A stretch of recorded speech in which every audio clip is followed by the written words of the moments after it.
Welcome you all to the Weekly Transformer, where today we're going to be taking a look at the figure you picked for the review. Transformers Legacy Evolution, Leader Class Skyquake from the Prime Universe. Let's pop this guy open, see how he looks. Remember, stay at the end of the video, getting closer to that 500 mark. Once we hit the 500 subs, we're going to do a giveaway. When I get to that 1,000 mark, we're going to do another giveaway. And then when we hit about 4,000 watch hours, going to do a big giveaway. So y'all stay tuned. Stay to the end of the video for those instructions. Thank y'all very much for watching, and let's have a look at Skyquake.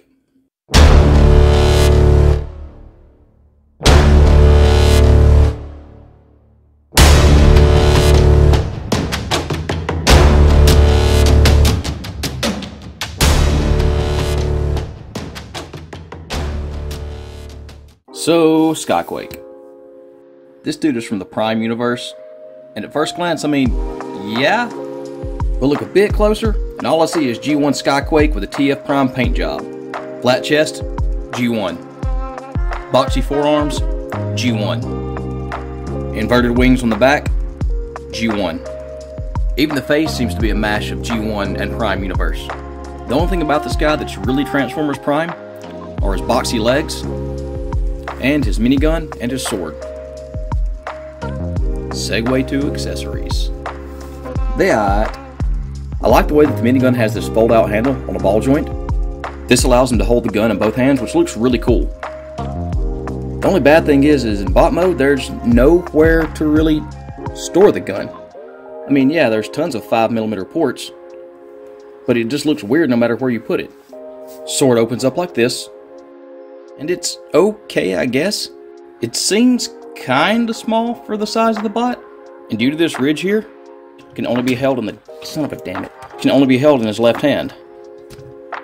And it can fold up and store into the back of the gun like this, because it can. Overall, these accessories are okay. I mean, the minigun is pretty cool, but brah, seriously, what's up with the left-handed sword? Articulation is fine enough. We get our 360s, above elbow, wrist, waist, above knee, and shoulder if you move all the plain junk out of the way. Heads on a ball joint for a 360 and a tilt up and down, but no wiggle room from side to side, which is kind of weird.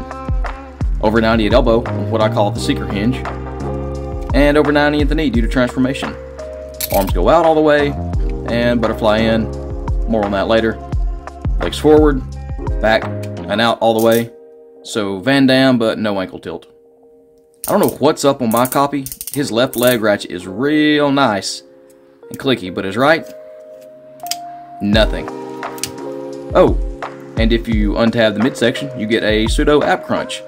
Looks real strange, but it's there if you want it, I guess. Overall, the bot mode is okay enough, but not leader price point great in my opinion. My buddy Will described him as janky, and that's a very apt assessment. I respect that they made the shoulders malleable so he could have a butterfly joint and hold his gun, but the disconnected shoulder pads just leaves a hollowness. Speaking of that, your boy is hollow. Not much paint, just forest green plastic, but that's how Primequake looks, so whatever. I find it weird that they painted the underside of the wings silver, but it just seems strange to me. And what's the deal with light piping nowadays? That was my terrible Jerry Seinfeld impression. But really, what's up with light piping? They put the tiniest little spot at the very top of the head that you can barely get light into. I kind of wish they would just paint the eyes on some of these figures nowadays. Posing is, well, pretty much this. Or this. Or really this. This guy's so back heavy, he's just really not that fun to pose. Sometimes it's hard to get him to stand up, his backpack just makes him fall over. It's not fun. Yeah, but this still looks pretty cool, so, you know, can't complain too much. For a leader class size comparison, here he is next to Blitzwing and Grimlock. I'm just now noticing how small Blitzwing actually was, but this isn't about Blitzwing. Other comparisons from his wave, Leo Prime and Tarn, as well as Scraphook and Needlenose. I guess he fits the new leader size pretty well, everything seems to be getting smaller for some reason. He does seem kind of small, but really he's about the same size as Grimlock. And for the fun of it, here he is next to Shattered Glass Commander Class Jetfire and Masterpiece Skyfire, Jetfire, whatever you want to call him. Review for this guy coming sometime soon. If you want it, let me know. So transformation for Skyquake here isn't too terribly difficult. He comes packaged in plain mode actually, then you have to get him into bot mode to start with, but we're going the other way around because I've already shot this video. It's not super complicated. The first time was kind of squiffy, but there's a couple tips and tricks that I have found while transforming him that I will pass along here. So first, let's just go ahead and rotate these panels out of the way. I like that they put these gap fillers on this, which is probably part of the leader class pricing because they, you know, a little extra piece of engineering there. So open that up, close that. Again, open this up, close that down. The head is actually on like a little sliding rail. You can kind of see it there. So it's going to slide back. That'll give it clearance when you flip the fuselage of the plane over. That's, yeah, fuselage. Fuselage, cockpit, all that stuff. It's a fuselage, right? Plane people out there, let me know. Anyhow, we are going to untab the midsection here. And again, he has a nice little sliding rail here that extends the body out. Then I like to rotate the legs halfway around like so. Go around to the back here. We're going to open this up. I don't like that this is plastic on plastic. I hate when plastic pegs into plastic. It terrifies me. This is pretty thick. So I'm going to open this up. We're going to get some of these wing pieces out of the way here. Like I said, we're going to get some of these wing pieces out of the way here. And then we're going to flip all of this around. So the wings will flip around here. And that, again, that is why I like to turn the legs sideways like this, because it gives you clearance to drop the fin off and move these out of the way, okay? We'll just flip around here to the head. Again, you move that back so you can have the clearance to close up the head here. We'll go ahead and rotate these shoulder panels around to the front here so we can close this in. And there's a large peg here that pegs into here, or it's a tab. I don't know what you'd call that, a peg or a tab. We're going to take the nose cone, easy enough there, right? Flips around there. Got some landing gear popped out. Go ahead and throw that back in and just rotate these out of the way for now. Then we're going to take the arms, push them in to the back here. All right, get that there. Let's go ahead and finish rotating these wings around like here and here. Okay. Switch around to the bottom side. And when you close these in, you want to make sure that the inside hinges here are facing down like that. So rotate the arms this way, rotate the arms in this way. I say, there we go. Rotate it in like that. And this should give you where you have the pegs and the peg holes where they can receive each other now. Now, this is the little seeker hinge, or I like to call the seeker hinge, that kind of pushes down, kind of collapses down there. We'll collapse down here. We will peg both of these guys in here, and then we can click those down just like that. Now we're going to deal with the legs. And I can never remember which way to rotate these around, but you'll see me get them in just a minute. Actually, let's flip around to the back first. So go ahead and spin these around like that. So there, and again, clip those in just like that. And then we're getting the top of the plane ready. Let's turn our attention to the bottom here. Open up these fins. There, those are your gap fillers basically. And now we're going to deal with messing with the legs. Now this is the part that's like another little tip. You got to make sure that the legs are lined up correctly, okay?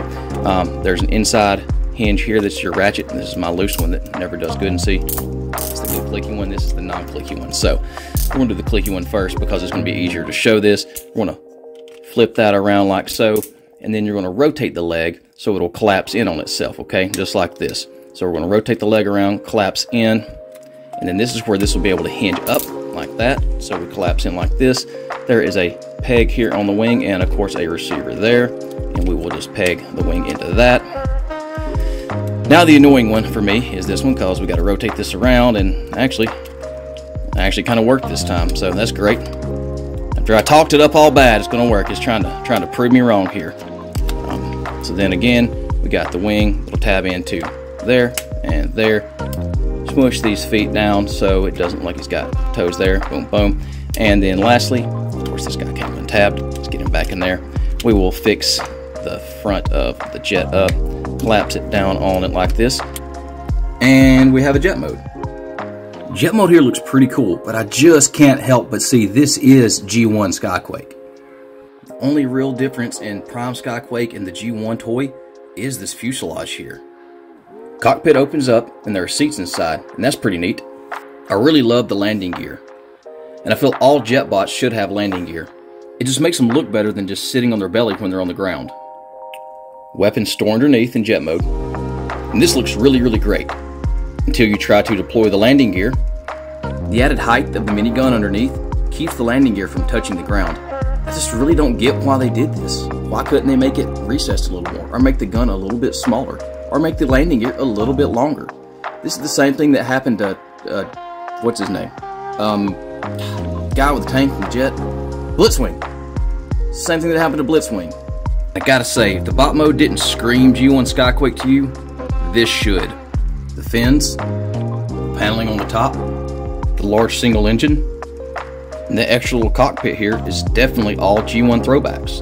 In fact, here's Legacy Prime Quake, here's G1 Skyquake, and here's G1 Skyquake with the Transformers Prime paint job. And for one final trick, he can dock with needle nose. For real though, the stocking gimmick is yet another throwback to the G1 Skyquake and the other Predator jets. We've got to get something in the future. Though I would like something a bit smaller because this just seems way out of scale. And there we have it, Transformers Prime Quake. A decent enough reinterpretation of the Transformers Prime Skyquake with a lot of G1 flair. I haven't been the biggest fan of the G1ified Prime bots. The Prime figures were pretty dadgum great for their time and still hold up as good, if not better, than some modern releases. So here we are at the end of the video, getting closer to that 500 subscriber mark. As soon as I hit that 500, I'm going to do a giveaway. Got something small, and then when I hit 1,000, I'm going to do something a little bit bigger. And then when we get a few more in, we'll probably do something a little bit bigger. Maybe bigger this way or this way, something like that. Anyway, what I need you to do, I need you to like my video. I need you to subscribe to my channel. And then I need you to send me an email at theweeklytf@gmail.com, either up here or down here. I'll put it somewhere around here. Maybe I'll put them both these places. Give me a screenshot showing that you have subscribed to my channel. Show me that you like this video. If you feel so inclined, share my content with your friends. I hope you really enjoyed this. Thank you very much for staying to the end of this video. As always, y'all have a good night. Y'all have a good day. God bless.